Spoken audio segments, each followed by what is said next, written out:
Биыл біз тәуелсіздігіміздің 35 жылдығын атап өткелі жатырмыз. 35 жыл еліміз үшін жаңа белестер, ал біз үшін болашақ ұрпақты тәрбиелеу. Бала біздің тәуелсіздіктің кепілі, елдің ертеңі. Мен Ермуханова Райқан Сағыналықызы Құлыншақ Бөбекжай бақшасының дене тәрбиесі нұсқаушысымын. Көпшілік дене тәрбиесі нұсқаушысы дегенде не елестетеді? Жаттығу, жүгіру, секіру. Ал мен үшін бұл бастамасы ғана. Мен балаларға тек қозғалыс үйретпеймін. Мен оларды сенуге үйретемін. Қимыл арқылы мінез қалыптастырамын. Ойын арқылы жауапкершілік танытамын.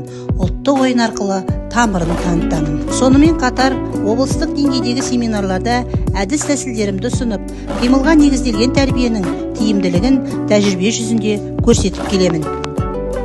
Бала тек балабақшаның тәрбиесі емес. Сондықтан мен ата-аналарды да қозғалысқа шақырамын. Бірге күлеміз, бірге ойнаймыз, бірге түсінеміз. Өйткені бақытты бала біріккен отбасының нәтижесі.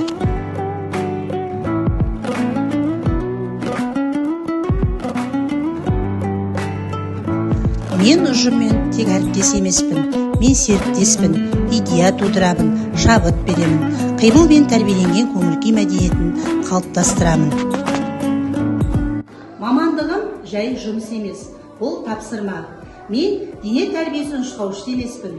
Мен қозғалыс арқылы болашақ қалыптастыратын педагогпын. Өйткені бала жүрегі қозғалыстан оянады, ал оянған жүрек елдің ертеңі.